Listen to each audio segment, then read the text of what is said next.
நீதிக்கதை. கடலோர பகுதி கிராமமான நல்லூரில் வசித்து வந்த ரத்தினசுவாமி என்ற எளிய விவசாயிக்கு சொந்தமாக இருந்தது 2 ஏக்கர் நிலம் மட்டுமே. அவருக்கு மாணிக்கம், முத்து என்ற 2 மகன்கள் இருந்தனர். இருவரும் பள்ளி படிப்பை முடித்தனர். ரத்தினசுவாமி தனது வறுமையின் காரணமாக மகன்கள் இருவரையும் அழைத்து, நீங்கள் உங்கள் கல்வியை இத்துடன் முடித்து கொண்டு என்னை போல் விவசாயத்தில் ஈடுபடுகிறீர்களா என்று கேட்டார்.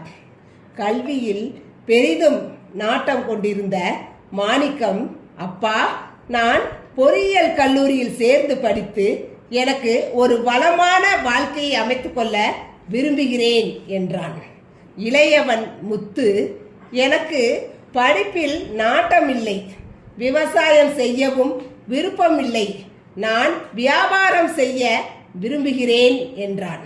இருவருக்குமே விவசாயத்தில் நாட்டம் இல்லாததால் ரத்தினசுவாமி தன் நிலத்தை விற்று கிடைத்த தொகையை இருவருக்குமே சமமாக பங்கிட்டு அளித்தார்.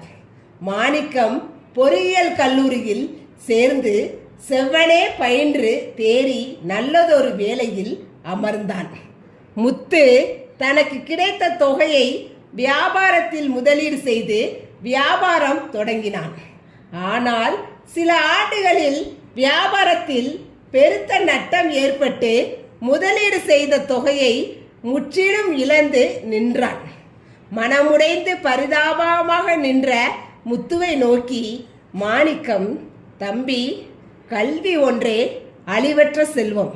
நான் பெற்றுள்ள கல்வி என்றும் செல்வத்தினால்தான் எனக்கு நிரந்தர வருமானம் தரக்கூடிய வேலை கிடைத்தது. ஒருவன் பெற்றுள்ள கல்வி என்னும் செல்வம் காலத்தால் அழியாதது. அதை யாரும் திருடி செல்ல முடியாது. அதை யாராலும் சேதமாக்கவும் முடியாது. ஆனால் பணம் அவ்வாறு அல்ல. பணம் என்னும் செல்வம் நிலையற்றது என்று கல்வியின் பெருமையை உணர்த்தினார். ஆகவே கல்வியை யாராலும் அழிக்க முடியாத செல்வம். நன்றி, வணக்கம்.